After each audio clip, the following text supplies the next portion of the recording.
Bom dia a todas. Hoje, dando continuidade ao GE Maternidades, a gente tem a temática luto perinatal. Eu sou Ana Maria, estou aqui recebendo e acompanhando a nossa convidada especial, Marley Carvalho, que tem toda a propriedade, uma trajetória, né, no luto perinatal, para estar aqui compartilhando com a gente essa experiência dela, e que é um tema, como eu falei, assim, importantíssimo para todos nós profissionais de saúde que nos propomos a acompanhar o público perinatal, precisamos ter conhecimento, estudo, para podermos acolher melhor essas famílias, né? Então, fiquem à vontade, vou pedir para a Marley se apresentar agora e iniciar a aula. Então, novamente, bom dia. Sou Marley Carvalho, sou psicóloga perinatal, formada pelo Instituto Gerar em 2008. Então, foi a primeira turma do Instituto Gerar, da doutora Vera Iaconelli. E antes disso, durante a graduação, essa instigação pela saúde mental materna, desde no último ano da faculdade, eu fiz a PUC, Campinas, 1990, formada em 1993, não vão calcular minha idade, mas, assim, eu fiz a disciplina Psicologia, Psicoprofilaxia da gravidez, parto e puerpério, na PUC, e com estágio na Unicamp, no CAISM. Então, foi aí que eu encontrei, que eu percebi, constatei a necessidade de escuta a essas mulheres no ciclo perinatal. Aí, depois, eu fui fazendo a psicologia hospitalar e fui já enveredando para essa área, né, da saúde mental materna, até entrar também, além da clínica, sou funcionária pública da Secretaria de Saúde do Estado, do Ceará, moro em Fortaleza, atualmente, e na secretaria, como funcionária, eu atuo na Secretaria de Políticas, com políticas de saúde da mulher e materno-infantil. Também fui do grupo condutor estadual da Rede Cegonha, um projeto muito lindo que vai de encontro às nossas pautas aqui. Então, nós precisamos aqui realmente pautar. Então, esse tema realmente específico do luto perinatal foi quando eu me deparei no mestrado, quando eu, instigada pela questão de óbitos fetais, número alto de óbitos fetais no nosso estado, então eu fui fazer esse estudo. Então, fui fazer o estudo relacionado à rede, tentando verificar o itinerário, quais eram as demoras na atenção obstétricas com desfecho de óbito fetal. Então, eu entrevistei 75 mulheres no leito pós-parto de natimorto, e 75 das mulheres que tiveram seus bebês, né?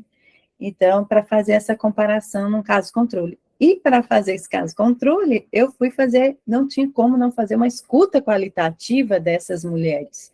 Então, eu fiz essa escuta de 75 mulheres, relatos. Esse relato até eu apresentei num congresso de qualitativa em Portugal. Também tem, se vocês desejarem, eu tenho um artigo sobre esses relatos. Também tem, no repositório lá da UFC, tem essa minha dissertação, e ali tem todos os relatos. Seria muito importante que vocês tivessem esse contato. Então, ali eu percebi a necessidade de acolhimento dessas mulheres nesse período, logo após o parto de natimorto, e o quanto que elas não tinham, porque vocês percebem que a maternidade, que significa vida, que significa alegria, então os profissionais não estão preparados para receber, né, muitos deles, né, hoje em dia esperamos que eles estejam buscando esse preparo para lidar com a morte, porque a maternidade simboliza vida, né, simboliza alegria. Então, há uma gera de expectativas e uma frustração também dos próprios profissionais. Então, quando não têm recursos para lidar com essa morte, eles se isolam, eles se fecham e acabam se defendendo é uma defesa deles a frieza emocional. Então, tem até um artigo também, que eu vou citar no final aqui, que foi feito na própria maternidade, que eu fiz também na maternidade escola, minha tese, minha pesquisa. E ali também, as enfermeiras também constataram isso, essa falta que elas estão muito ligadas à vida, né? E aí a falta desse acolhimento. Nós vamos falar também no final como desde o momento do diagnóstico até, né, essa questão do aleitamento materno, lidar com o leite sem o bebê, com o puerpério sem o bebê no colo, tudo isso a gente precisa ter essa sensibilidade. Então, assim, e depois, né, logo em 2018 eu defendi essa pesquisa do mestrado, e logo no final de 2019 eu estava entrando, aliás, no início de 2019 eu já estava entrando no doutorado, e aí meu próprio orientador falou, vamos agora estudar a gestação pós-perda, que eu estou achando um trabalho lindo. Então, porque eu sempre trabalhei, estudei gestantes né, no ciclo perinatal, no ciclo gravídico puerperal, mas gestantes pós-perda é outro, é muito específico. Mas aí é algo que depois que eu terminar meu doutorado, eu trago para compartilhar com vocês, que eu estou terminando já a pesquisa, porque agora a gente vai falar do luto perinatal. Então, foi essa minha trajetória de chegar até aqui e com esse tema tão importante que a gente precisa realmente tirar da penumbra, tirar do silêncio, tá? E oferecer, como a Ana Maria disse, esse cuidado a esse momento de tanto sofrimento, tanta dor a essas mulheres. Então, vamos lá?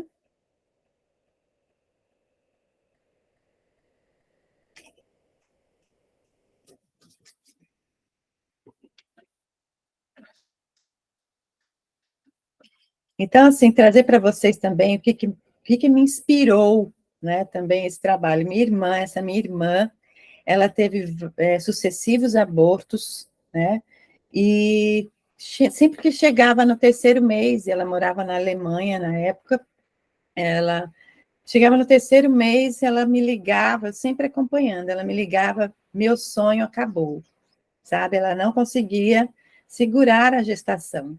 E aí, quando ela engravidou, né, depois de várias perdas, ela engravidou de gêmeos e, e ela perdeu um dos bebês intraútero no sexto mês, né? Então, e aí segurou o Luiz André, que está aí, hoje ele tem 11 anos, meu afilhado, segurou o Luiz André até oitavo mês, junto com o seu irmãozinho, que o próprio Luiz André colocou o nome de André Luiz, e teve o parto, ela e também tem no meu Instagram a história dela, tá? Que é emocionante, assim, o quanto que ela, quando eu fui visitá-la, né, ele tinha 5 meses, ela ainda não conseguia ter o apego livre para poder, com medo de perder o Luiz André. Então, ambos, o casal, não estavam com medo de acolher, de criar um vínculo com o Luiz André, com medo de perdê-lo, e também pela questão do luto pelo outro bebê. Então, há todo esse paradoxo, né, relacionado à perda durante a gestação de gemelar, tá? Então, vamos lá. Esse também me inspirou, e ela sempre me falou, por que você não estuda sobre isso, você não trabalha sobre isso, né? Então, assim, falando aqui, trazendo uma fala de uma das mulheres que eu entrevistei no mestrado, as pessoas já estão dizendo que tenho que estar bem para cuidar dos outros filhos. Eu quero chorar, preciso chorar, o coração parece que está inchado. Nem sei o que eu estou sentindo. Mãe sente. Eu conversava, cantava para ele, todo dia eu olhava as coisas dele. Tenho medo que as pessoas vão me criticar, vão dizer que não adianta, que ele não vai voltar. Minha vontade é chegar em casa e não ver ninguém, ficar só com os meus sentimentos, para ninguém ficar perguntando. A gente se sente inferior, desvalorizada, quando menosprezam nossos sentimentos. Então, aqui uma fala muito, muito que a gente precisa ressaltar essa questão da desvalorização desses sentimentos, a falta de validação desse luto, validação dessa dor, né? Porque as pessoas não viram o bebê, não reconhecem como filho, né? Uma perda fetal. E no caso, essa mãe, né, há uma construção real imaginária da maternidade que ocorre ao longo da gestação. É interrompida de forma abrupta, gerando a sensação de perda, não apenas do feto, mas de tudo que foi sonhado e idealizado. Então, vocês percebem o quanto que a mulher, há uma perda, desde o momento do positivo, a mulher, a construção da identidade materna já se inicia. Então, a importância de perceber que há uma quebra abrupta desses sonhos, dessas expectativas, tá? E também, né, o que ela vai fazer com essa maternidade, né, após essa morte. Então, pode passar, por favor? A Jaciele está colocando aqui o quanto a gente vê a mulher que é mãe nesse papel de sustentar, de ter que dar forças a todos os outros. Então, assim, o luto, né, só para falar no luto propriamente dito, e no luto de modo geral, é o maior sofrimento que o ser humano pode passar, sabe? Além de tudo, ele é transformador, o luto, né? Então, assim, é um rompimento de um vínculo significativo, não significa somente de pessoas. Na psicanálise fala de um objeto, né? Quando você investe um afeto, investe, né, uma libido, uma energia nesse objeto. O objeto pode ser pessoas, coisas, pode ser um casamento, pode ser uma outra relação, que não seja só morte, mas que ele foi um rompimento. Então, a pessoa passa por esse luto. E a função do luto é proporcionar todos os recursos, né, a reconstrução de recursos para você viabilizar esse processo de adaptação.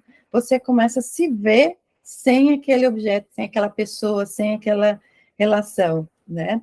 Então, a importância de que não existe, de perceber que não existe escolha, o sofrimento, ele não é opcional diante quando você investe, né, a sua energia, seu afeto nessa pessoa, nesse vínculo, quando você perde, né, não tem como você não sofrer. O sofrimento não é opcional, não tem uma escolha, a não ser por um alto custo. Então, o luto é um processo natural e esperado e necessário diante dessa perda significativa. Então, a Annalise está até dizendo aqui, isso também me toca quando olhamos também para aquelas mulheres com diagnóstico de infertilidade. Exatamente, a infertilidade. Também há perdas, né, porque às vezes ela vai lá, investe todo né, aquela expectativa diante daquele tratamento, e o tratamento, às vezes, é frustrado, então tem todo um sofrimento diante disso também, né? E também não só o luto diante de uma perda ali no UTI, diante de um diagnóstico também durante a gestação, de uma malformação, de um bebê mal formado, né? Então, tem tudo isso acarreta um processo de luto, e de luto muito necessário. Pode passar, por favor? Então, o luto, ele é onipresente nas nossas vidas, né? Muito necessário, e é um processo muito necessário. Pode passar, por favor? Então, como eu já estava falando, o luto perinatal, ele rompe com essa ordem natural, né? Como foi falado, maternidade significa alegria. Então, ela espera muito, cria muitas expectativas nessa gestação, nesse bebê. Então, é um bebê que é idealizado. E a vida, né, toda modifica a partir do momento a sua identidade, seus papéis, né? Ela constrói, né, elabora muitas questões em torno dessa gestação. Então, já começa também um vínculo com esse bebê, mas eu já quero dizer para vocês, esse vínculo na perinatalidade, diferente do vínculo na parentalidade. Perinatalidade, que eu vou falar para vocês, é onde que ele é o entorno, né, do nascimento. E a parentalidade já é algo que você desenvolve, você constrói a função materna, e isso né, a constituição psíquica juntamente com a constituição psíquica do bebê. Isso aí já é uma outra aula, mas é algo que nós precisamos distinguir, que o vínculo no perinatal, porque você ali tem um bebê que está muito fundido com você, que tem uma relação muito intrínseca, muito, de acordo com o Winnicott, né? Há uma relação fusional entre a mãe e o bebê. Então, por isso que ela sente que ela perde uma parte de si quando ela perde o bebê. Então, uma parte de si foi embora. Então, tudo aquilo que ela esperava, que ela idealizou em torno daquele bebê, é algo que ela perde. Então, é algo que ela perde de si mesma, certo? Então, não existe uma idade menos traumática para a morte de um filho. Então, essa questão, porque sempre elas escutam, né? Você nem viu, você nem conheceu, mais fácil quando durante a gestação, ou logo após que nasce, então, é mais fácil, não tem isso. Né? A morte é de um filho e precisa ser reconhecido. Aliás, apesar de que nós vamos conversar sobre isso, tem toda uma subjetividade na construção dessa identidade, nesse investimento psíquico, nesse investimento afetivo, tá? Mas o luto, de uma forma que a gente pode dizer, quando tem esse investimento psíquico, quando tem esse sofrimento, requer um intenso trabalho psíquico, tá? Vamos dizer, pode passar, por favor. Então, falando desse ciclo perinatal, que eu já comecei a falar, ele é em torno do nascimento, né? Então, quando a mulher está ali, a mulher que está ali, né, como foi falado, ela fazendo tratamento para infertilidade, tentando engravidar durante o parto, puerpério. Então, é importante considerar, né, o momento dessa perda. Então, tem o aborto, que é antes das 20 semanas, a perda fetal, que é depois das 20 semanas, e tem a perda fetal precoce, que é de 20 a 28 semanas, e a tardia de 28 a 42. Então, vocês percebem o quanto a gente tem muitas perdas tardias. Eu vejo mulheres perdendo bebês com 41 semanas. Então, todo aquele, né, todo o enxoval, todo aquele espaço, não só físico, né, do berço, mas também psíquico construído, né, na vida dessa mulher.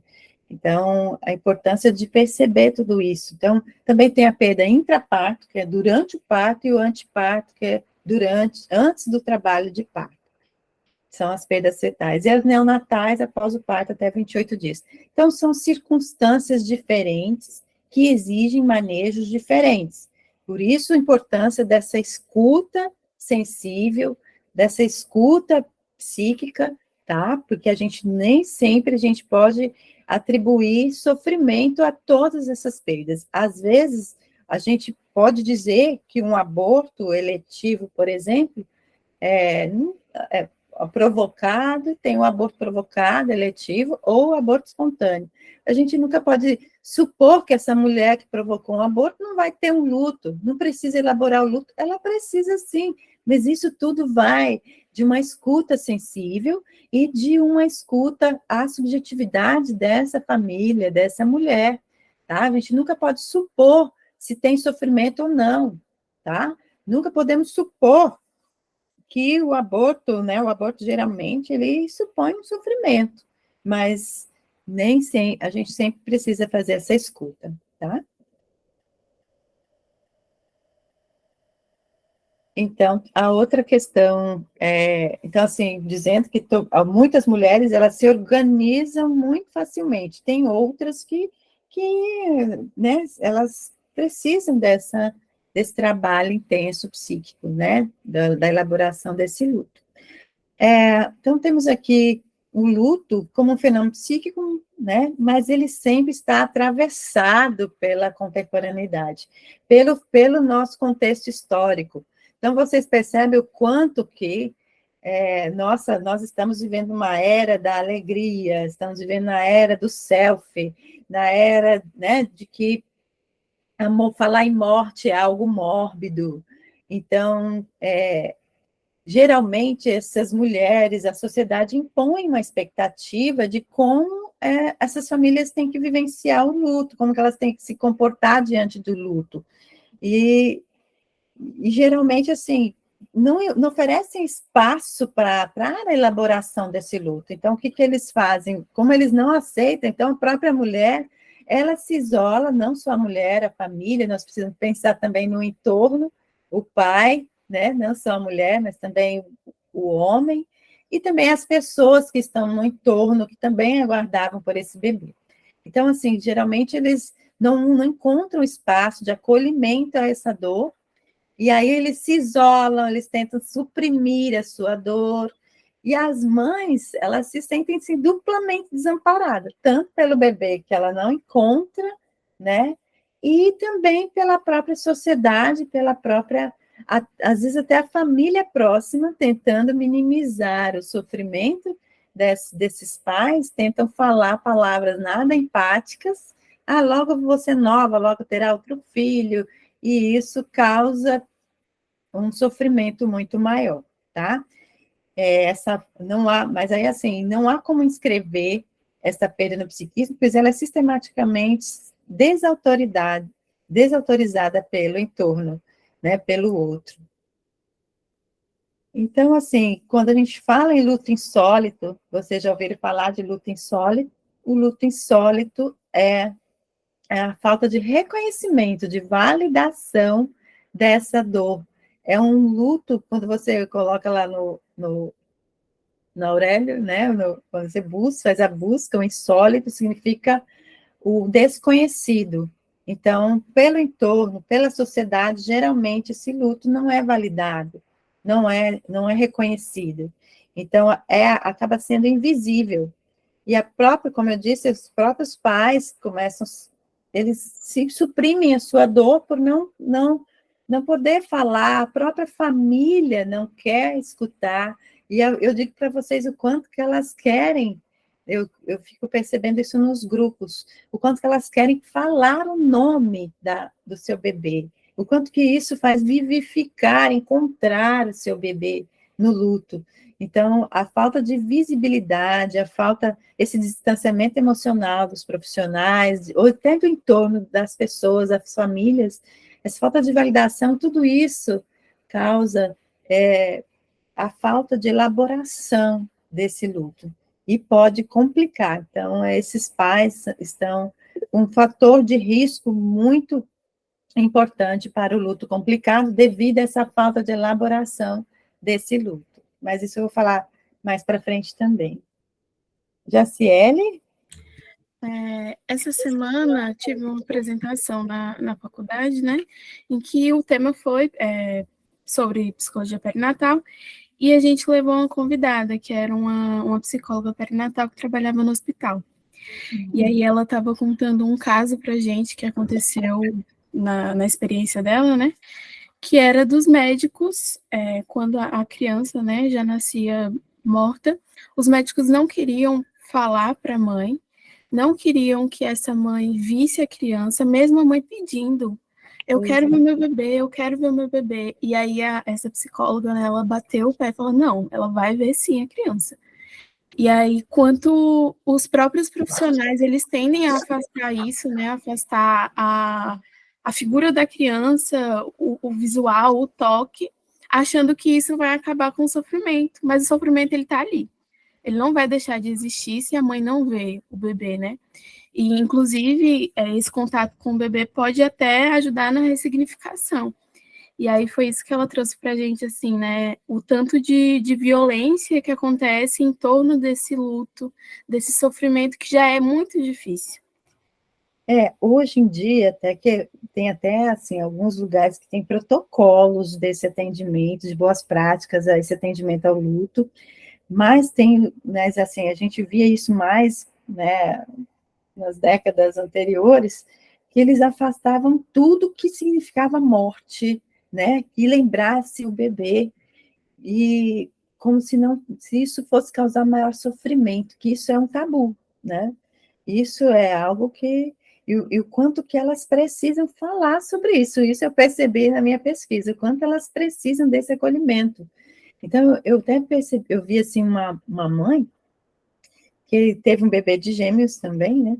E o bebê que sobreviveu, ele estava com a tia, com a irmã dela, enquanto eu fui conversar com ela, ela estava estática na cama.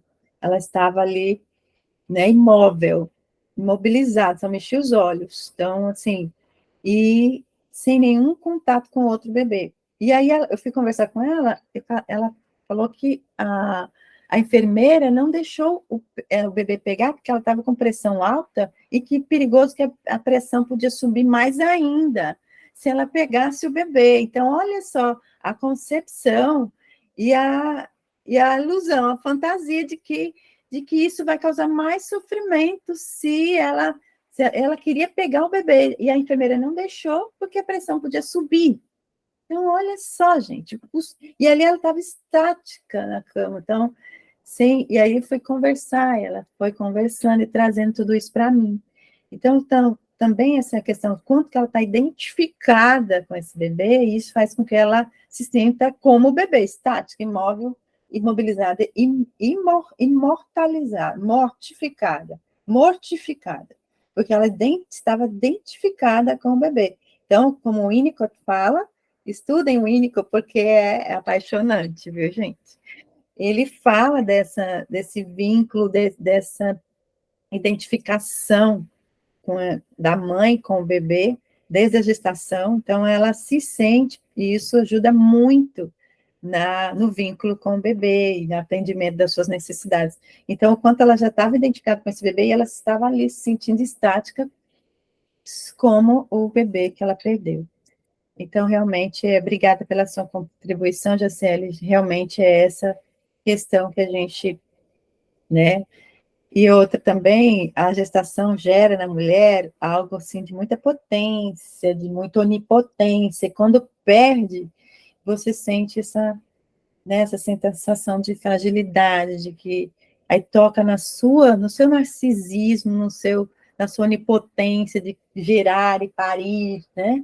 Um bebê. Então, de repente, se você perde, você se frustra, a mulher está ali, sentimento de fragilidade total. Pode passar, por favor.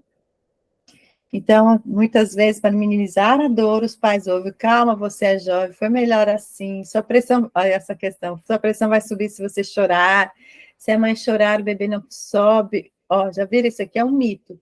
Vocês têm até um livro: se a mãe chorar, o bebê não sobe para o céu.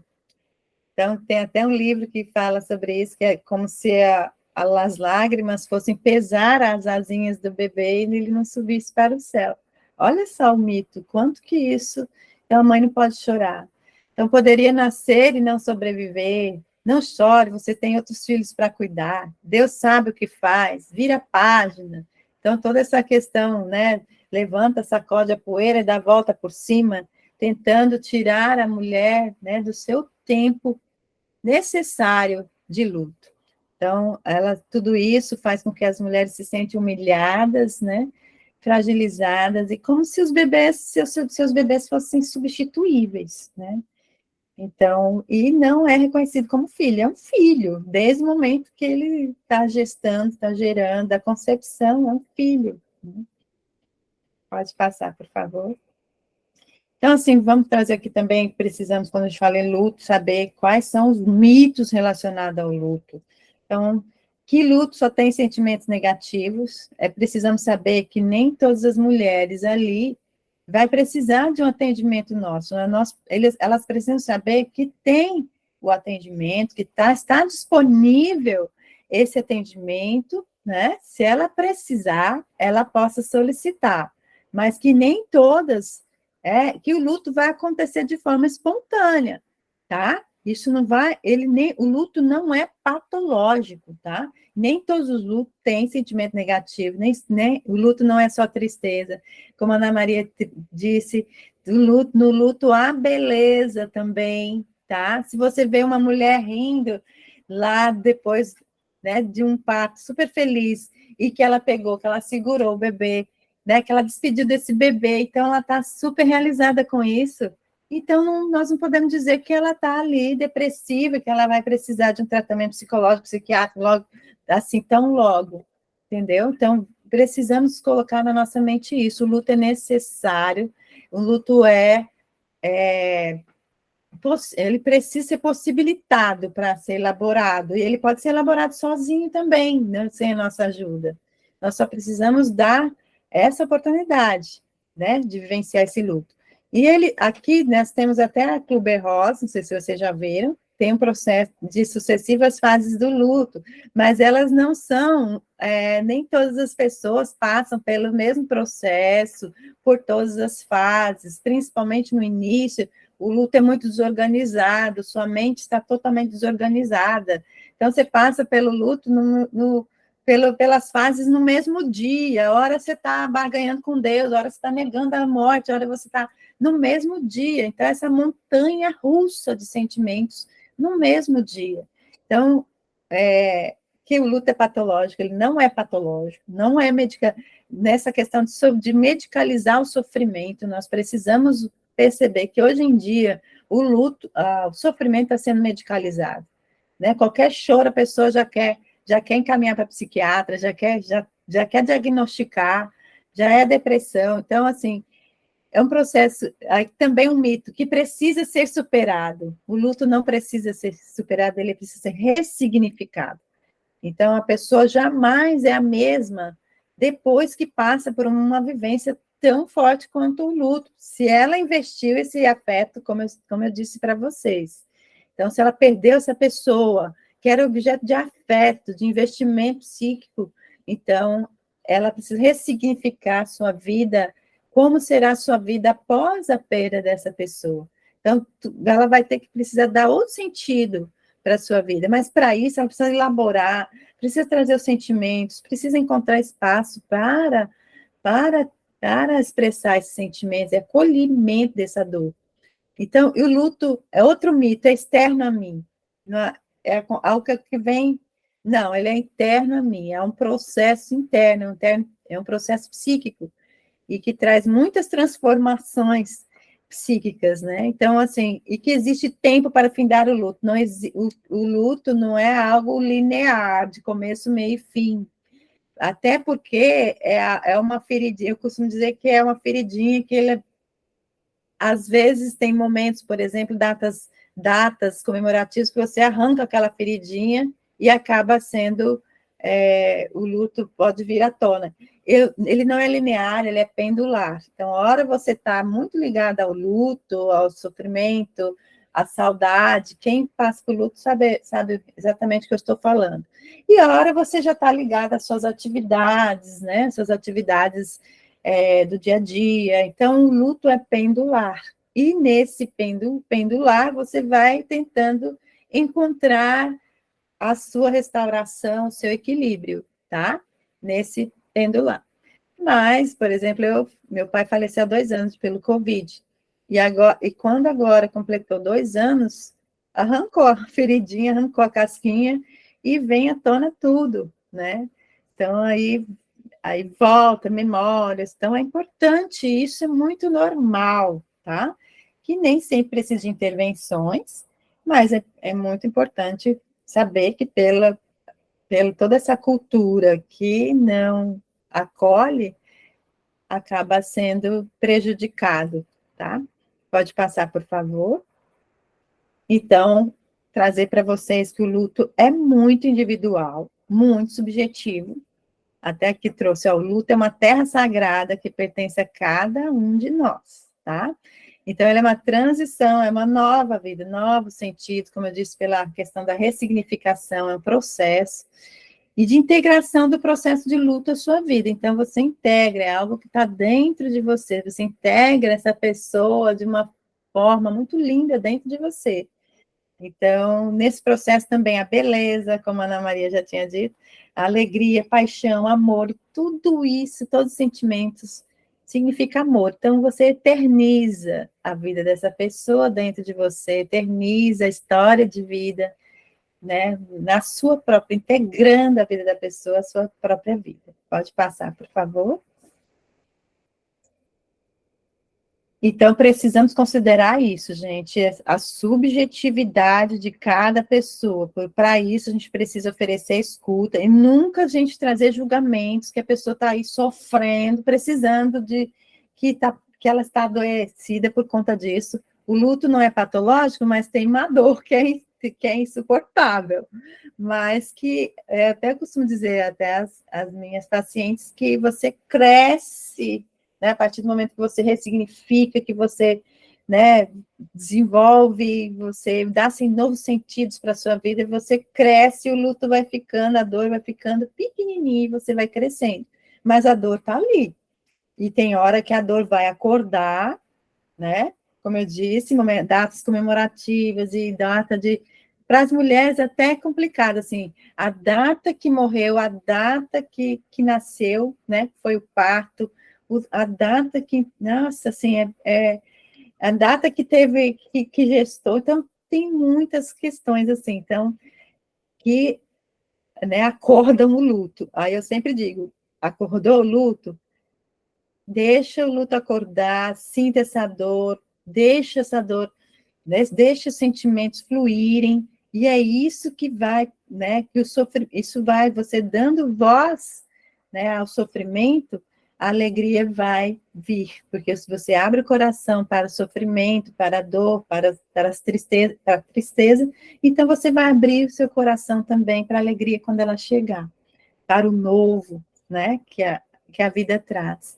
Então, eu trazer para vocês aqui, ó, a Frida Kahlo, o quanto que ela ressignificou, né, esse luto que dela, ela também teve vários abortos, e ali o próprio tem até um vídeo, vocês procuram aí no YouTube, de um trechinho do filme que fala assim, no momento que ela perdeu, que ela teve o aborto, e ela falou, quero meu filho, cadê o meu filho? E aí o marido tentando acalmá-la, e fala, não, logo vamos ter outro filho.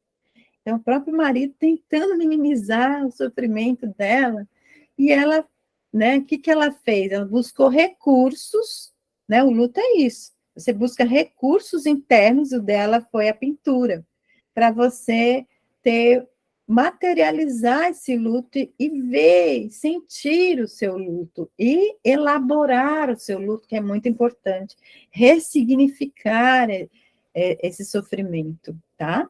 E nada de questão de superar, que isso não existe, tá bom?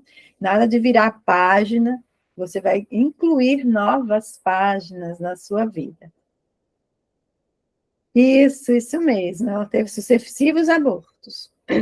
E a pintura foi uma maneira, foi um recurso que ela encontrou para ressignificar essa dor, para ela materializar esse luto. É uma maneira, então, várias mulheres encontram, né? Cada um tem a sua maneira individual de ressignificar a sua dor. Não somos nós que vamos trazer isso para elas. Elas vão ter, né, recursos, nós vamos facilitar que elas encontrem esses recursos dentro dela mesma. Então, eu até digo assim que a maneira que você vai, à medida que você vai expressando sentimentos, qual o significado dessa dor, o significado dessa perda, o significado desse filho, ela vai se escutando e vai buscando esses recursos, e aí nós vamos ali só facilitando e nada de intervir, né? E sentindo também se nós não estamos sendo uma pessoa intrusa. Então, o luto requer silêncio, tá? O luto requer espaço, tempo, tá? E o tempo é algo que é muito... nós não podemos apressar esse tempo na vida das pessoas, cada um tem o seu tempo, e como eu disse, ele não é linear. Ô, Luto, pode passar, por favor? Vocês já assistiram essa série de Jesus? Então, essa série, ela traz, assim, ela teve a perda, e ela mesmo se questionando, como eu posso estar, assim, tão triste, se eu nem sequer conheci o meu bebê, e nunca nem segurei ele. Então, assim, a própria mãe dela, que também tinha tido uma perda, ela teve trigêmeos, e perdeu um dos trigêmeos. E ela, durante o parto, e ela traz, a própria mãe traz, que ela já tinha tido uma relação, que ela conhecia cada movimento de cada bebê ali durante a gestação. Então, tinha uma relação. Então, não tem como não sofrer, né? Isso se tem a relação, se construiu. Tem abortos, tem perdas que são até, às vezes, um alívio para uma mulher. Nós não podemos julgar que sempre há um sofrimento. Pode passar, por favor. Então, assim, nasce um bebê, vocês já ouviram falar essa frase, então, né? Nasce um bebê, nasce uma mãe recém-nascida. E quando o bebê morre? Então, é importante que a gente possa considerar que tem a vivência do puerpério sem o bebê nos braços. Porque o puerpério, né, como a gente fala do puerpério emocional, né, que eu estou dizendo, tem a questão do baby blue, da tristeza materna, porque isso a mulher, quando não tem o bebê, ela já passa pelos lutos, né, ela já passa por diversos lutos em questão do seu corpo, não tem mais o corpo que era antes, eu digo que tem o terceiro corpo, porque nem o corpo grávido, então tem a questão da identidade, de mãe para filha, então tem vários lutos para serem feitos, ainda mais em relação à perda, né? Então, também tem essa questão da hipersensibilidade, que é uma das características de toda mulher no ciclo gravídico, mulher está tanto pela questão dos hormônios, como pela questão emocional também, do psiquismo da mulher, ela precisa estar sensível para poder se ligar ao bebê e cuidar desse bebê. Então, imagina sem o bebê. Ela está com tudo isso construído na vida dela, para cuidado, e não tem o bebê. Tem essa questão da onipotência e da impotência, tem a falha, e ela começa a se questionar, né? Tem todas as questões da culpa, o que eu fiz, o que eu não fiz, o que faltou fazer, né? Aí vem a questão da identificação, então, como eu disse para vocês, tem essa sensação de quase morte, né? Porque ela estava identificada com o bebê, o baby blues, os traumas, o filho idealizado para o filho negado, né? Então, essa questão é traumático? É traumático quando você nega que tem ali um filho, né? Que não considera que ali que ela estava perdendo um filho. Isso é traumático, tá bom? A sensação é que isso aqui é uma fala de uma das mulheres. A sensação é que o chão abriu e eu fiquei em queda livre no escuro, caindo por anos. Fiquei mais de um ano assim, queda livre. Ela se sente como se fosse identificada com o bebê, né? Perdida no espaço, em queda livre. Pode passar. Aqui tem uma outra fala também, né? Eu não me identifico, mas as pessoas acham que você não frequenta mais os mesmos lugares, não é como antes, porque você está deprimida, porque você não elaborou a sua história até hoje, ou porque você só pensa no seu filho que morreu. Enfim, é tudo pelo lado pejorativo. E às vezes é simplesmente uma evolução. Eu quero conversar de coisas mais profundas, eu quero estar ao lado de pessoas que souberam me acolher nesse momento, zero pessoas para me julgar, para achar que não me cuido. Enfim, o mais difícil é isso, as pessoas acharem que tudo se resume em depressão. Olha só, o depoimento dessa mulher, né, que teve uma perda, e que as pessoas vêm subjugando, achando que tudo é depressão, que tudo é o lado, agora você não é mais a mesma, né? Agora não, você não só pensa no seu filho que morreu. Pode falar, Ana Maria. E até a importância disso para nós psicólogos, né? Eu sei que aqui não temos só psicólogos, mas para nós psicólogos também no acompanhamento clínico. A gente tem que ter uma atenção, né, muito maior, Marley, porque a gente aprende durante a faculdade, né, muito sobre a psicopatologização do paciente. E a gente aprende o que são os sintomas depressivos, né? Então, essa fala dela chegou muito forte para mim mesmo, porque eu fiquei aqui me questionando. Nossa, quantas vezes eu não questionei se tal paciente não poderia estar num processo depressivo por estar assim, né, como ela estava relatando, né, por estar nesse recolhimento, nesse, né, querer falar sobre o filho o tempo inteiro, pensar só sobre o filho, chorar, não se cuidar, né, não conseguir aí ter algumas funções ao longo da vida dela, né? E a gente já pensa, a gente se questiona porque a gente é treinado a isso, né? A gente é treinado a se questionar sobre um adoecimento psicológico. E veio muito forte essa fala dela, né? Fiquei pensando o quanto nós, psicólogos, precisamos nos questionar, né, sobre as nossas certezas ou hipóteses até, e ter um olhar muito sensível e atento no processo de luto, né? Quem sou eu dentro daquele espaço para dizer se há ali, assim, um diagnóstico, Uhum. né? E se não é somente o processo de luto que faz parte, esse ensimesmamento, essa introversão, né?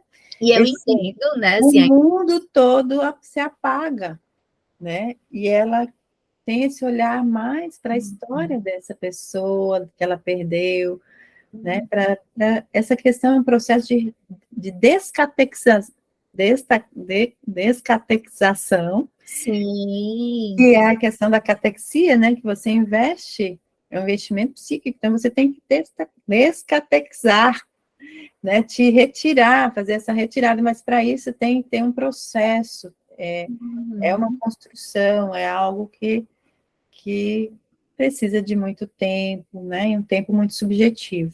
sim, E a gente, como você está falando, Ana Maria, é muito importante também colocar que a gente não podemos cair nessa contemporaneidade que diz que todo sofrimento é patológico, sim, patologizar todo sofrimento, ou sim, psicopatologizar todo sofrimento. sim, Todo sofrimento tem que ser medicalizado. E não, nós precisamos dar espaço para o sofrimento, mesmo que há uma dor, mas que essa dor precisa ser ouvida, escutada, não sempre, nem sempre medicalizada, nem diagnosticada. uhum. E, né, esclarecendo aqui, assim, eu sei da importância de uma avaliação psicológica, né, e disso ser um instrumento para a gente formular as nossas hipóteses. Quando eu digo assim, da gente questionar nossas hipóteses, porque quando se trata de um luto, é um limite muito tênue, né? Uhum, E é isso que a gente tem que ter essa atenção, de não cair sempre numa hipótese diagnóstica de uma depressão, quando a pessoa está vivenciando um processo de luto, que, como a Marley muito bem colocou, não há um tempo, né? E a gente meio que aprende que, tais sintomas, passando tanto tempo persistindo, né? Fique atento para um processo depressivo. Mas no luto, não. Talvez isso é possível acontecer por 2 anos, né? Por 3 anos. E é o processo dela, né? uhum, O processo dessa pessoa. Então, é uhum. isso que me chamou a atenção nessa fala dela, foi muito forte para mim. É importante agora a gente vai até conversar sobre isso, quais são os fatores de risco que levam ao luto complicado, é importante a gente observar quais são os sinais e sintomas desse luto complicado, né? Então, como eu disse, ele não é linear, ele é pendular, mas a pessoa, ela se liga às atividades do seu dia a dia, né? A depressão já é mais incapacitante, como o luto complicado também incapacita a pessoa, né? A pessoa não tem ânimo, não tem, ela fica incapacitada para realizar suas atividades diárias, né? Pode passar, por favor. Então, é importante trazer aqui a fala do Freud, relacionada ao luto. O melancólico ainda nos apresenta uma coisa que falta no luto, um extraordinário rebaixamento da autoestima, um enorme empobrecimento do eu. No luto, é um mundo que se torna pobre e vazio, na melancolia, é o próprio eu, né? Então, no luto, é o mundo que se torna pobre e vazio. O mundo fica totalmente empobrecido, e o próprio eu ele está mais voltado para o seu próprio eu, né? Há esse ensimesmamento, né? Então, não tem, por isso que a gente não pode diagnosticar logo como uma melancolia, uma depressão, como Freud colocava as duas, associava as duas patologia, psicopatologia, né, melancolia como depressão. Então, na melancolia, a pessoa, o próprio eu fica rebaixado. E aqui, né, a questão é ao contrário. Então, confiamos que o luto seja superado após certo lapso de tempo, aqui é a fala do Freud. Julgamos inútil ou mesmo prejudicial qualquer interferência em relação a ele. Então, nós não podemos retirar a pessoa antes do tempo, né, já apressar esse luto, né, para poder... E aí a própria mulher fica, assim, querendo ter outro filho, né, então nessa... Deixa eu ver aqui que a Regina está colocando, deixar essa mãe viver a despedida é importante, a família às vezes some com o corpinho do bebê e assim corta as fases exatamente, Regina. Às vezes desmancham o quartinho antes da mulher chegar em casa, então isso é muito complicado. A mulher precisa estar ali envolvida até que esse luto seja elaborado, ela mesma decida quando desmanchar esse quartinho. Eu já escutei de mulheres que pediu para o esposo, vai lá e desmancha esse quarto, quando eu chegar não quero ver nada. Mas isso aí já tem uma questão aí, tá? A própria mulher já está negando seus sentimentos. Então, é isso que já tem um sinalzinho aí que a gente tem que ficar em alerta, tá? Então, ela mesma não quer entrar nesse luto, entrar nesse sofrimento, e isso vai ter um custo depois, tá? Vai ter um custo alto depois, se você não elabora esse luto. Mas, geralmente, as mulheres que elas querem decidir quando, isso é muito saudável, cientificamente falando, para todas as mulheres fazerem esse processo, elaborarem esse processo. Então, aqui os fatores de proteção é o teste de realidade. Tá? Realidade. Ela está, né, fazendo esse processo entre o bebê idealizado e o bebê real, realizando rituais de despedida com caixa de memórias, considerar o estado de filho a partir da subjetividade da mãe, nem todas as mães consideram aquela perda como um filho, é isso que a gente precisa estar bem claro, validar a vivência do luto, respeitar a individualidade, não esperar que se enquadre em um padrão, tá? Respeito à individualidade desse luto, cada uma vivencia da sua forma, reconhecer o estado psíquico peculiar do pós-parto, sem o filho nos braços, como eu já falei, sobre esse puerpério emocional, né? Realizar escuta sensível e empática, sem julgamentos, não apressar o luto, muitos pais sofrem a perda por muitos anos e o luto fica intenso nas datas comemorativas. A manutenção de um vínculo saudável sem necessariamente haver um rompimento definitivo. Então, às vezes, esse vínculo fica, né? Às vezes ela quer revisitar um albinho que ela fez, uma coisa, né? O que ela fez, a música que ela escutava quando estava gestante. Então, é algo que fica para sempre, é um filho, né? Estar ciente dos sinais e sintomas de desajustes mentais e encaminhar para especialistas quando necessário. Então, é importante que a gente saiba que o luto não é patológico, mas que há sinais e sintomas que indicam um luto complicado, que a gente vai ver agora. Então, aqui o luto perinatal paterno, se para a mulher já é silenciado, imagina para o homem que tem todas essas expectativas sociais de gênero, que homem não chora, que homem já fica com aquela parte prática de verificar os documentos, de verificar o funeral, sobra para ele isso, né? Então, ele tem que suprimir seus sentimentos, e para ele é muito doloroso. O homem está muito propício ao luto complicado, ao luto prolongado, e à questão da depressão, que vem aquele pacote, luto complicado que eu falo para vocês, aquele pacote de transtornos psíquicos, que é a depressão, ideação suicida, dificuldade para lidar com o luto e dificuldades em seu relacionamento. Então, a mulher e o homem, eles conjugam muita coisa, e aí fica difícil conjugar, que cada um vai ficar em um nível do luto, cada um vai ter o seu próprio luto, então a importância de ouvir, ter uma escuta subjetiva a esse homem também, tá?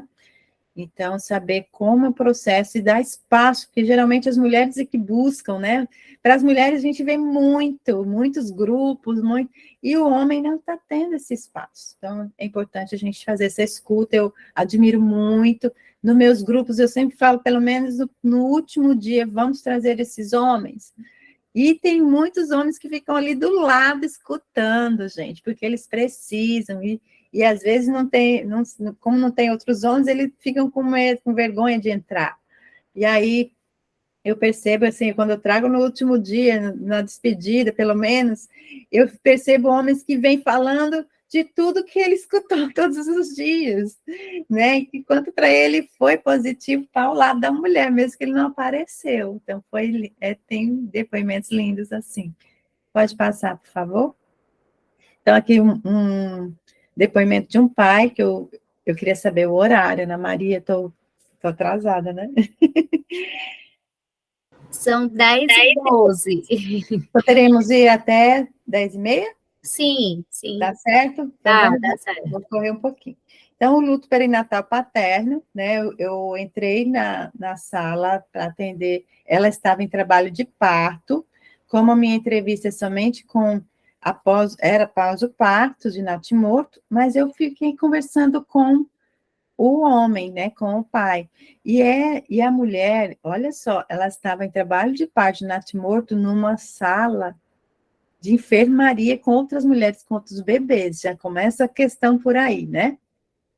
E aí eu fui conversar com ele pegou e me contou assim, ele sempre querendo buscar uma justificativa do que aconteceu, se ele estava sendo, se ele tinha culpa, então ele colocou ali, eu estou me sentindo no limbo, como o bebê, eu sei que o final é apenas o pior, não é o céu, já demos força um para o outro, choramos, mas eu sei que o pior está por vir, isso antes do parto, né, durante o trabalho de parto.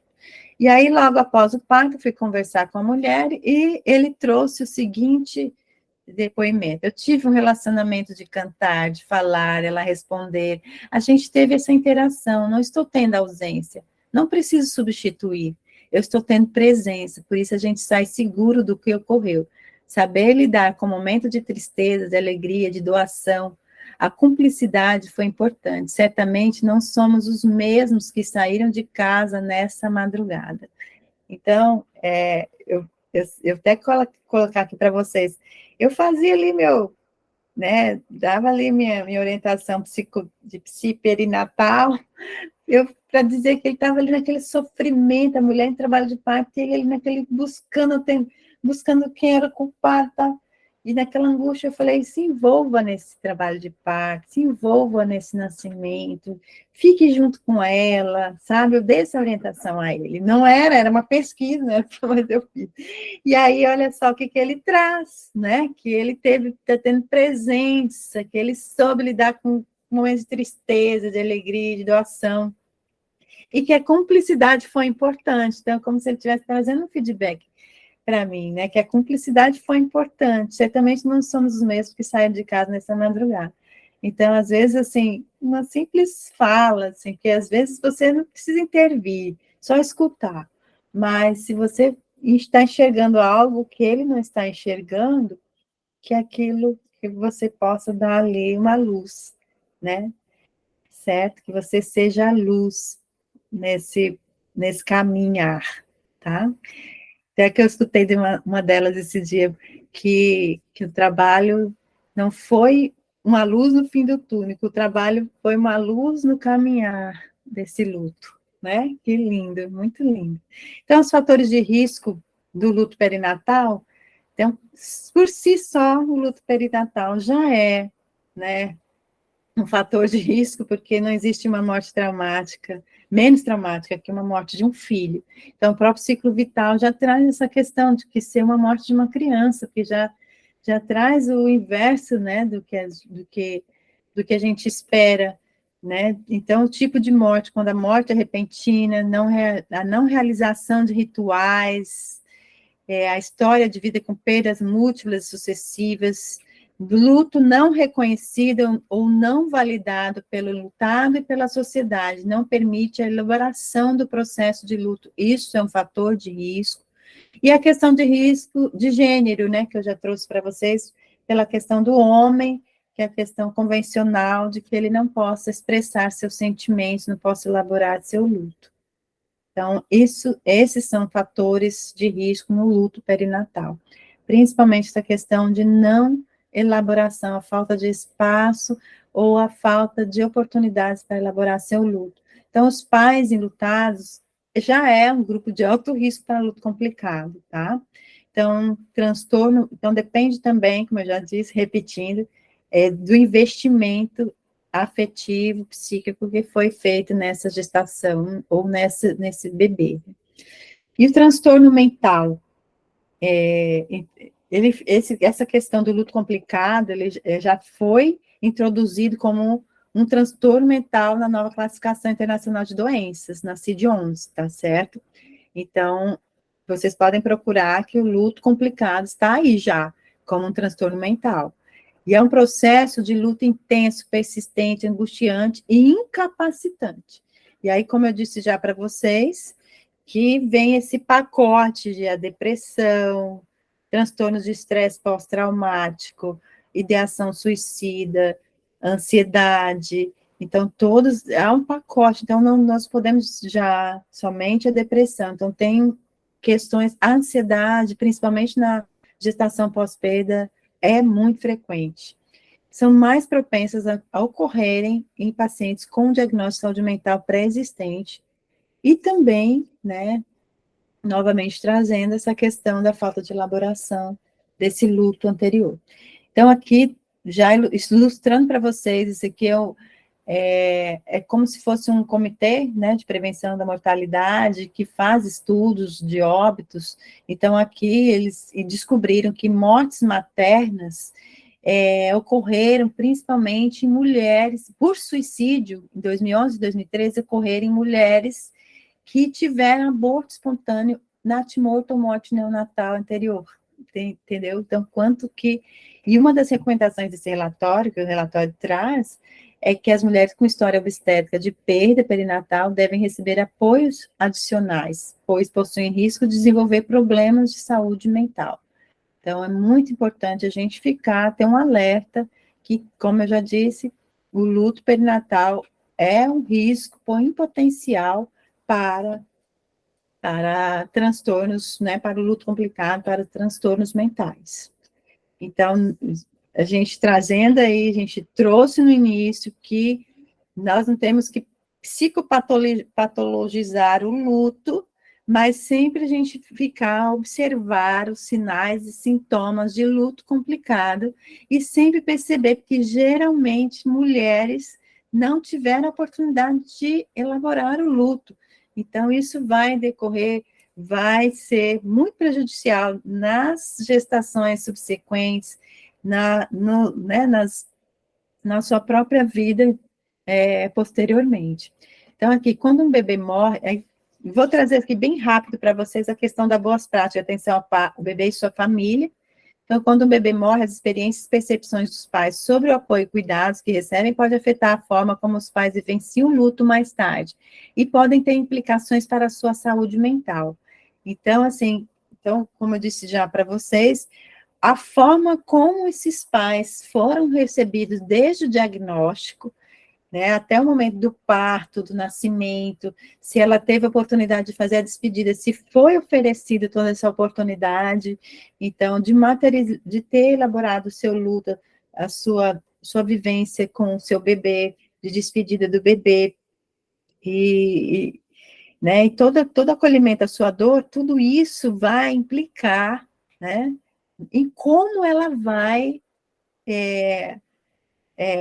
elaborar esse luto mais tarde, vivenciar. Então, aqui, ó, essa fala de uma mulher que teve um óbito neonatal primeiro, uma perda neonatal, depois uma fetal, e aí ela teve o bebê arco-íris. Eu acompanhei durante a gestação do bebê arco-íris. Então, fiquei muito feliz, porque por mais que fosse mais um momento doloroso na minha vida, estar com a médica que eu confiava muito foi mais tranquilo para mim. Então, olha só, ela fiquei muito feliz. Então, olha só o quanto que ela ressignificou, né, após a morte dos dois e o nascimento do bebê arco-íris dela.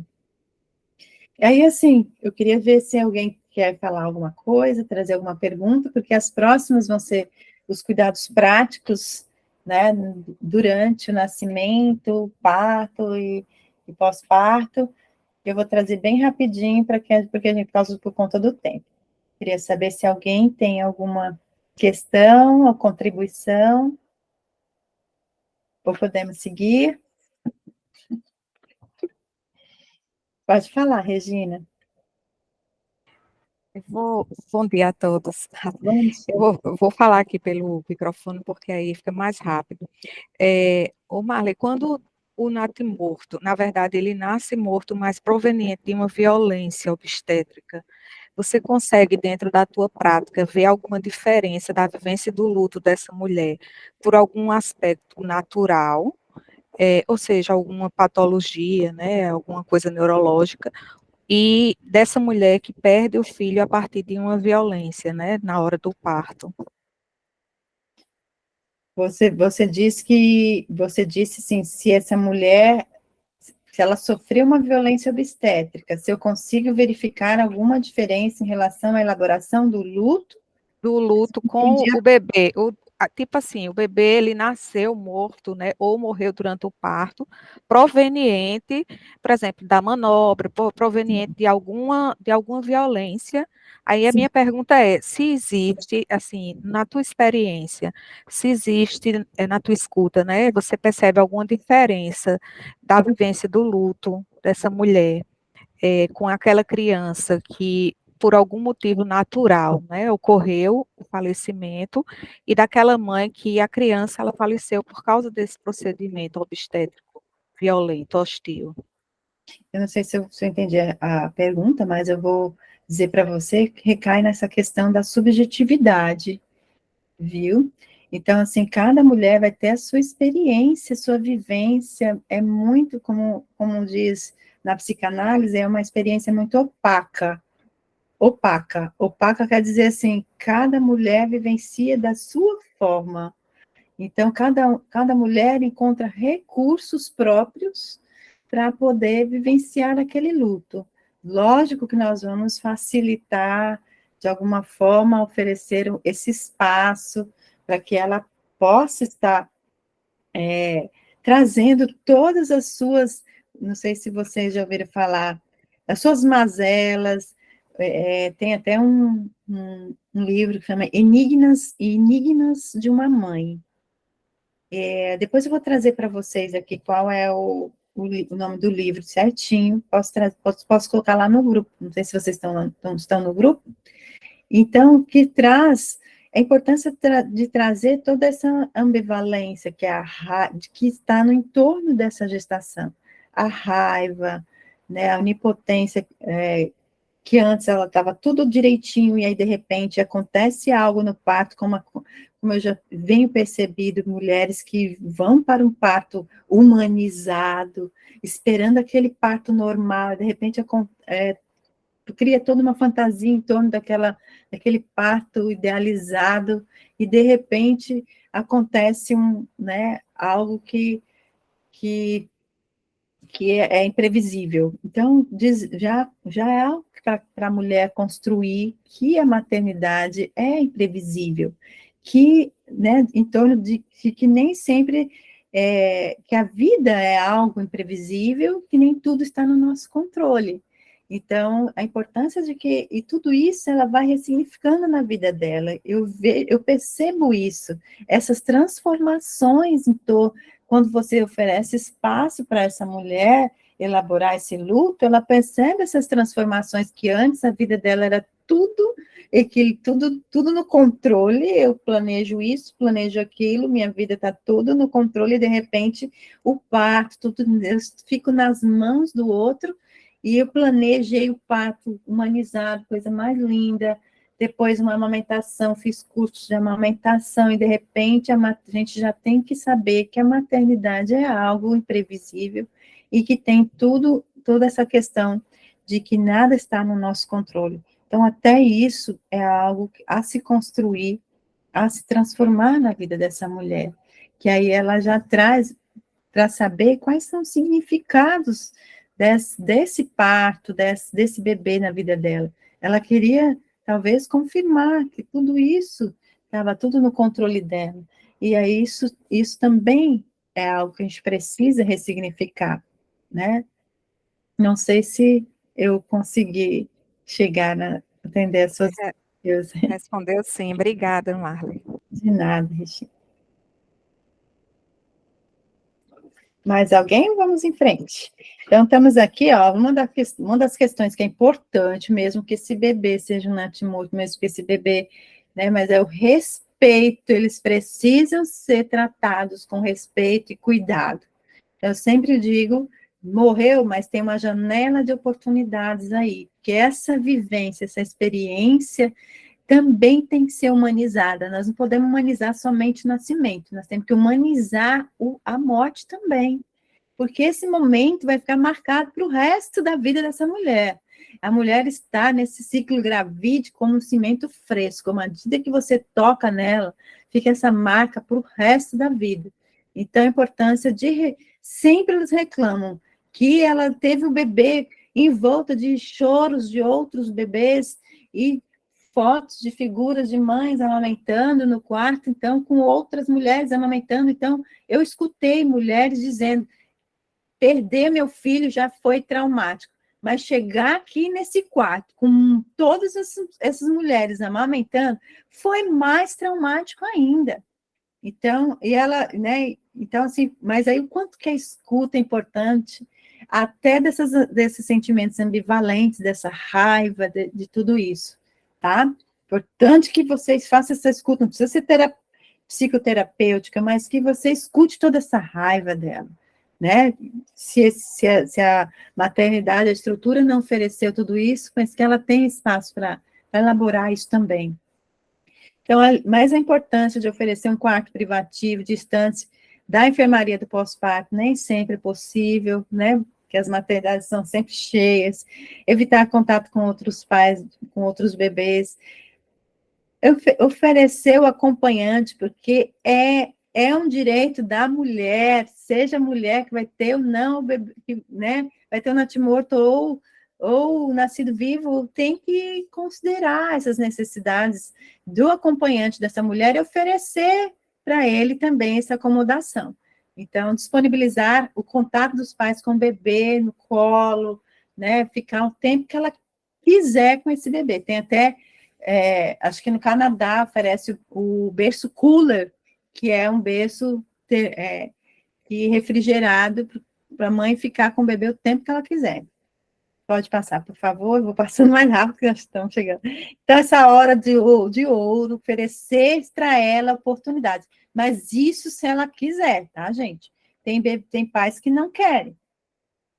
Então, é importante que os pais não se sintam sob pressão para fazer qualquer coisa que vai contra seu melhor julgamento. Então, oferecer a opção de ver, segurar, o apoio no acompanhamento profissional. Então, jamais abandonar esses pais só porque ali tem, né, os pais que não puderam ter o seu bebê. Então, tem que ter esse acompanhamento profissional, jamais abandonar esses pais, estender a oportunidade aos outros membros da família, se elas quiserem, trazer a voz. Tem gente que gosta, vocês já ouviram falar do Grupo Colcha de Belo Horizonte, que eles oferecem, né, as fotos, faz essa fotografia, faz o batizado do bebê. Então, é muito lindo isso, esse momento, se a mulher, se os pais desejarem, tá? Mas tem pais, que eu vou dizer para vocês, que pedem para alguém pintar de acordo com o que ela viu rapidinho, não tirou foto, se arrepende muito depois. É importante oferecer, tá? Essas opções. Oferecer de fazer a higiene, vestir o bebê, pode passar. Mas sempre avisando, falando, ó, seu bebê tá desse jeito, para ela não, tá? Isso aí é o teste de realidade que a gente estava falando, do bebê ideal para o bebê real. Já é uma forma dela elaborar esse luto. Criar memórias, porque mesmo aquelas bebês que foram aborto, que você não teve a oportunidade de ver, de reconhecer, mas tem algum ultrassom. Então, fazer uma caixa de memórias para que esse bebê possa ser lembrado, possa ser reconhecido como filho. Pode passar, por favor. E nomear o bebê, mesmo que tenha sido também um aborto, que não tem, às vezes não reconheceu o sexo, não deu, né, teve tempo não foi possível identificar o sexo do bebê, então, às vezes tem pais que querem dar um nome.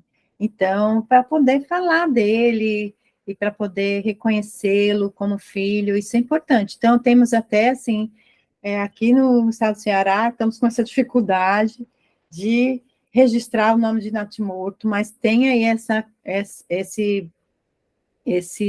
medida, tá? Então, desse desembargador que a gente precisa correr atrás, viu?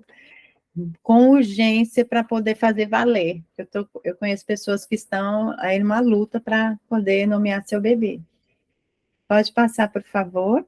A lactação, então, oferecer oportunidades que não somente medicamentosa, tá?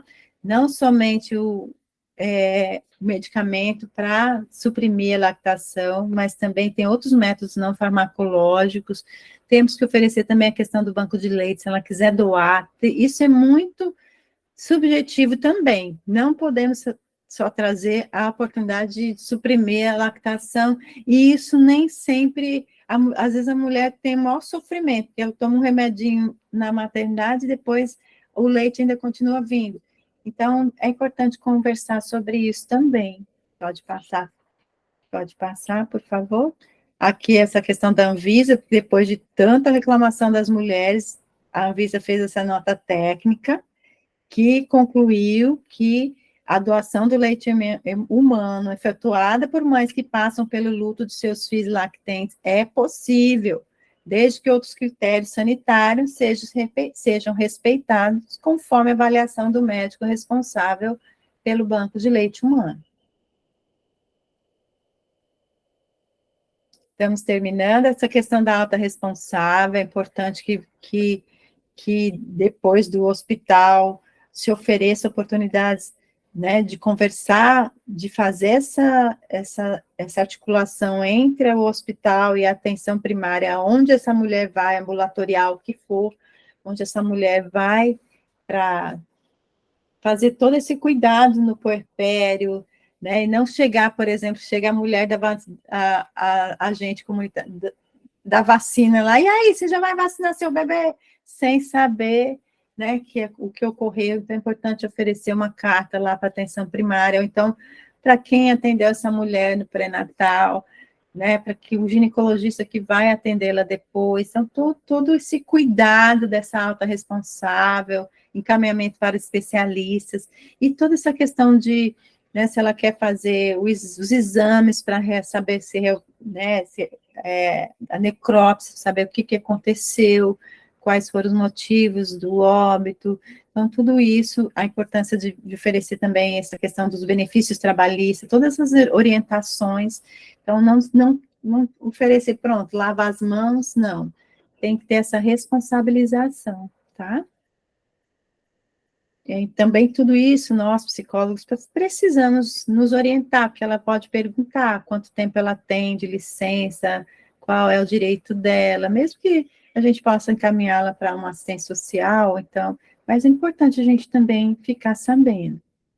Natimorto é como um nascido vivo, tem as 4 meses de licença, tá?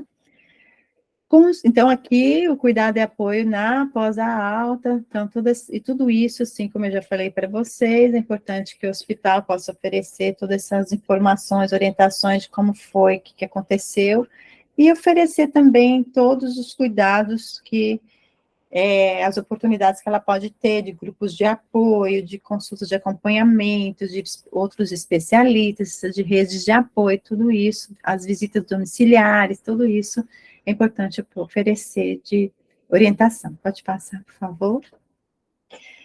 Olha, como eu disse para vocês, gravidez subsequente a perdas perinatais é a menina dos meus olhos, atualmente. Então, tenho acompanhado muitas gestantes com história de perdas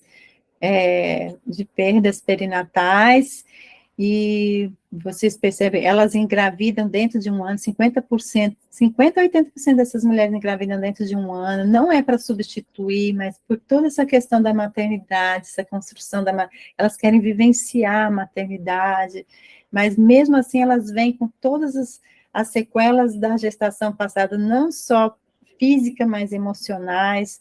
Então, tem toda assim, ela ainda tem muito medo, não é um arco-íris, como todo mundo diz, não é uma bonança depois da tempestade, elas vêm com muita ansiedade, muito medo de perder novamente, e isso pode acontecer, né, porque elas vêm com essas sequelas, então, tem um fator de risco para depressão, ansiedade, transtorno de estresse pós-traumático, então tem tudo isso.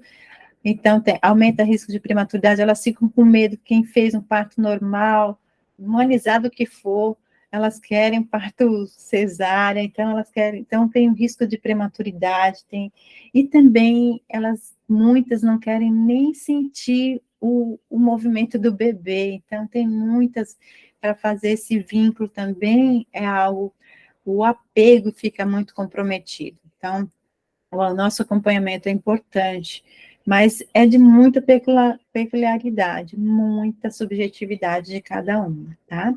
Então, eu estou aqui também com esse grupo aí, Gestando Esperanças, junto com a ONG Amada Helena, também tenho esse grupo voluntárias, além das pacientes que eu atendo na clínica.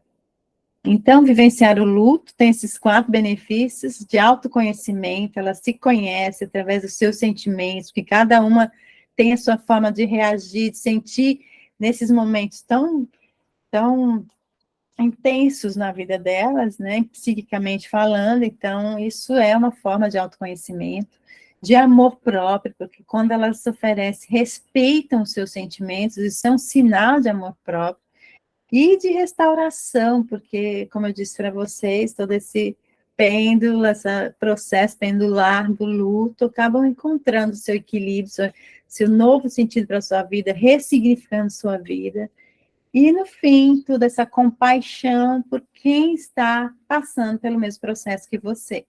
Então, acabam desenvolvendo tudo isso, e o quanto que o luto é transformador, né, nas nossas vidas. E eu sempre digo, é um amor que não precisa ir embora. Então, é algo que fica internalizado nas nossas vidas, desse amor eterno, eternizado em nossas vidas. Pode passar? Então, pode passando, estamos terminando. Maia Futacor, estamos aqui por isso, com essa causa, defendendo essa questão, né? Que a gente precisa cuidar dessas mulheres que estão aí gestando e com todos esses riscos que elas correm, né? Então, o quanto é necessário a gente estar realizando toda essa luta por essa causa, tá? Aqui estão as referências, o que eu não trouxe, pode me pedir no privado, pode passar, vou deixar aqui para vocês, tem um site, tem o meu Instagram, meu contato, também é o WhatsApp, então eu trouxe para vocês que falar de luto perinatal é uma tentativa de tirar da penumbra, evitar cair no inconsciente coletivo que inviabiliza algo tão humano, ao mesmo tempo tão devastador, que é a perda de um filho.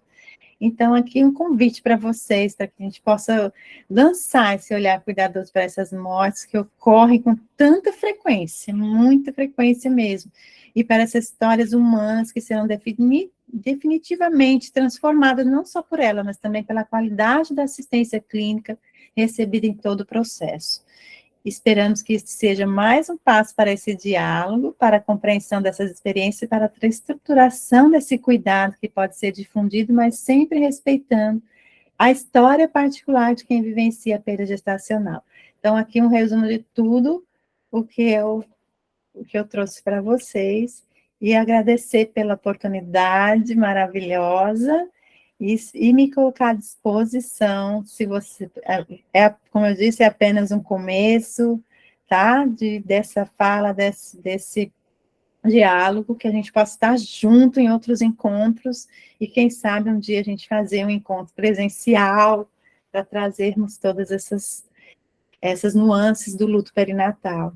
Muito obrigada pela participação, obrigada pela atenção. Beijo no coração de todos.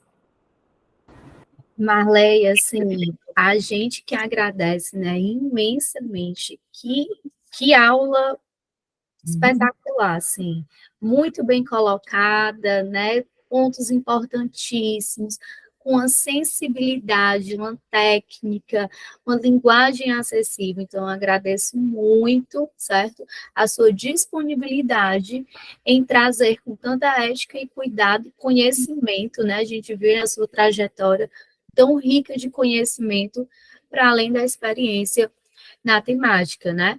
E aqui, como a ação do Maio Furtacô, a importância da gente validar as mães, né?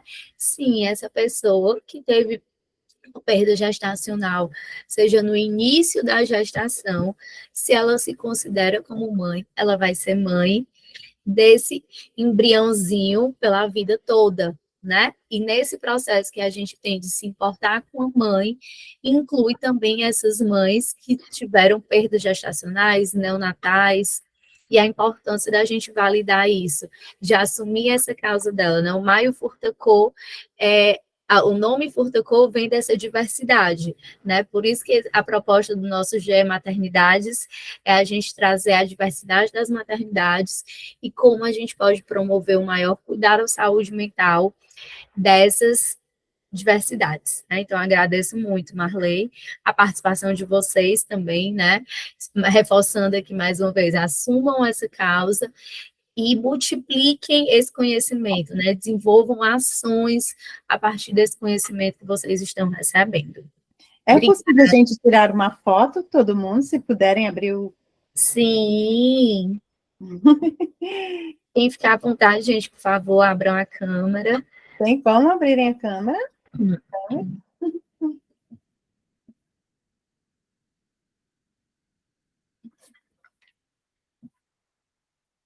E aí, vamos abrir a câmera? Quem puder.